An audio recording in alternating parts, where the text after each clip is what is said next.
Welcome back to the channel, guys. I'm Jason, and I'm here with Jet. and Yep. his name is Yep. That's short for Ian. And listen, guys, we're starting a whole new Bible reading series on the channel. We're going to take you through the Bible in 60 days. Now, calm down. I know what you're thinking. That's a lot. It's not actually all of the Bible in 60 days. It's actually going to be a summary of the Bible, an overview of the Bible, if you will, just a taste of the Bible.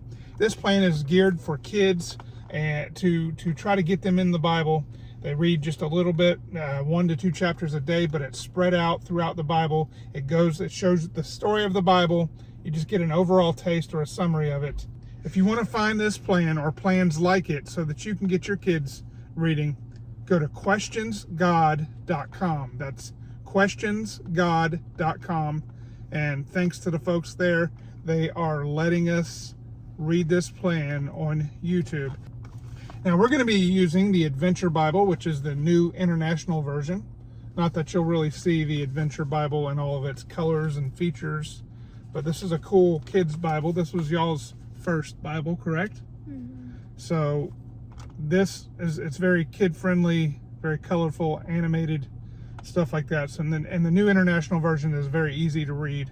So today is day 1. I'm going to start us off with chapter 1, and then Jet's going to take over for chapter 2, and then we'll come back every Monday through Friday at 8 a.m. Eastern Time.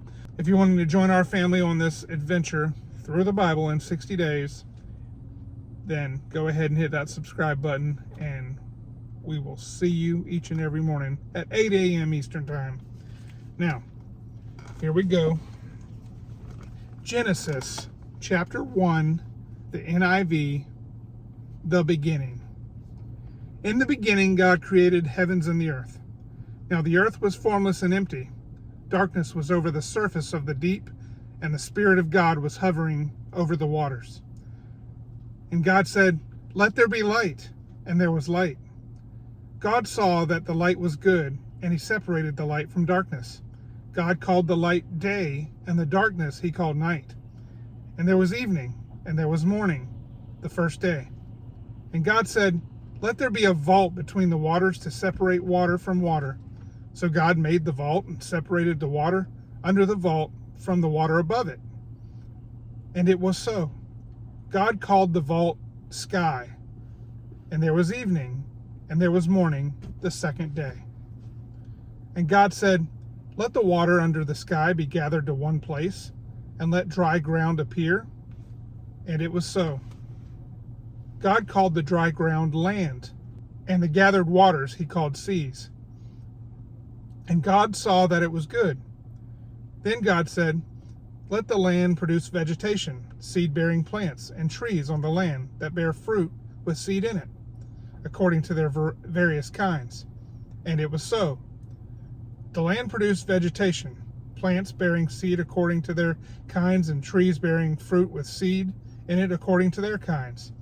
And God saw that it was good. And there was evening, and there was morning, the third day.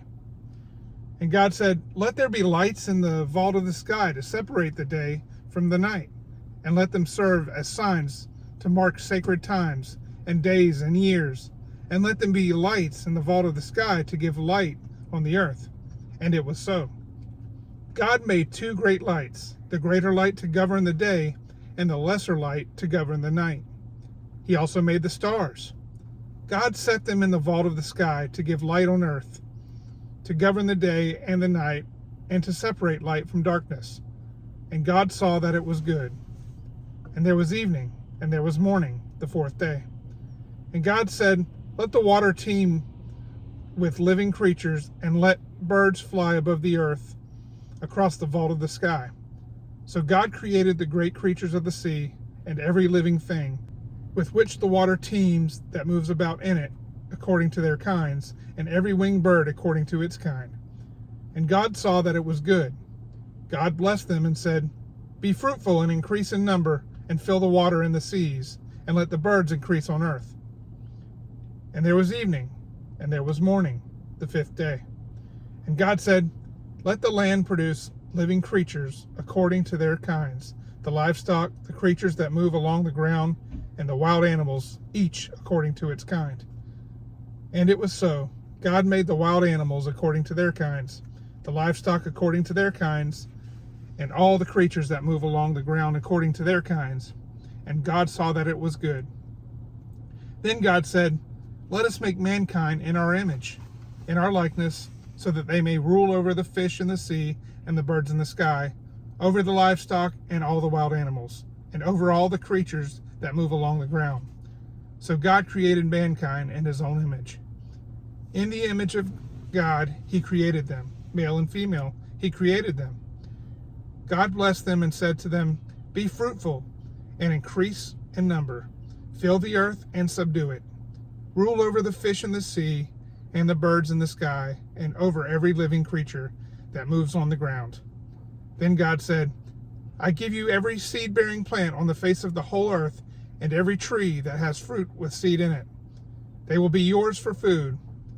And to all the beasts of the earth, and all the birds in the sky, and all the creatures that move along the ground, everything that has the breath of life in it, I give every green plant for food." And it was so. God saw all that he had made, and it was very good. And there was evening, there was morning, the sixth day. Thus the heavens and earth were completely in all their vast array. By the seventh day, God has finished the work he had been doing. So on the seventh day, he rested from all his work. Then God blessed the seventh day and made it holy, because on it he rested from all the work of creating that he had done.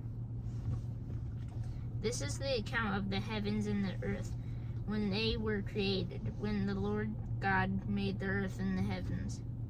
Now no shrub had yet appeared on the earth, and no plant had yet sprung up, for the Lord God had not sent rain on the earth, and there was no one to work the ground.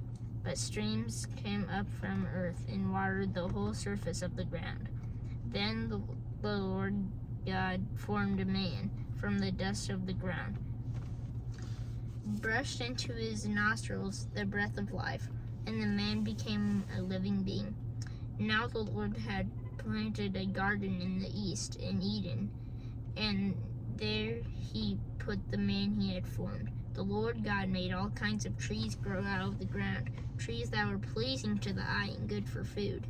In the middle of the garden were the tree of life and the tree of the knowledge of good and evil. A river watering the garden flowed from Eden. From there it was separated into four headwaters. The name of the first is Pishon. It winds through the entire land of Havilah, where there is gold. The name of the second river is the Gihon. It winds through the entire land of Cush. The name of the third river is Tigris.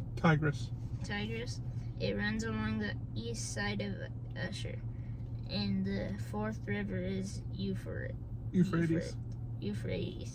The Lord God took the man and put him in the Garden of Eden to work it out and take care of it.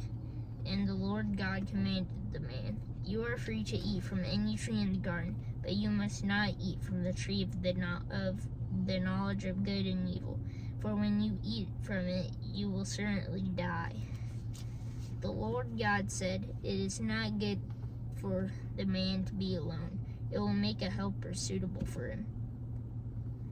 Now the Lord God had formed out of the ground all the wild animals and all the birds in the sky.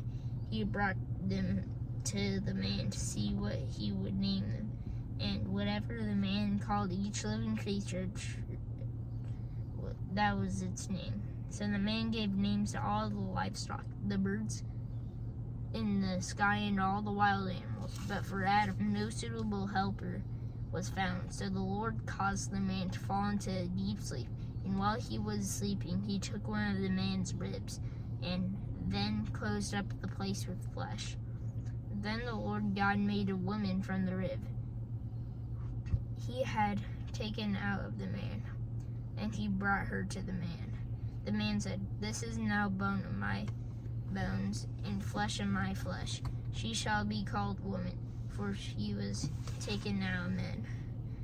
That is why a man leaves his father and mother and is united to his wife, and they become one flesh. Adam and his wife were both naked, and they felt no shame. And that is Genesis chapters 1 and 2, the first day of our Bible series of going through the Bible in 60 days. It's basically just a summary of the Bible to get your kids reading the Bible, and kind of gives you an idea of what the Bible's all about. And there's obviously encouragement if you ever want to stop somewhere and dig even deeper, you can do that. But we're reading out of the New International Version. If you want to follow us, like I said, you can find this plan and other plans like it at questionsgod.com. And if you want to follow our family channel, Monday through Friday we do daily Bible readings, and Saturdays and Sundays we do some fun family videos. So again, thank you all for watching, and if you stayed with us till the end, we thank you very much, and we just hope you have a blessed day. And well, we'll see you on the next one tomorrow. God bless.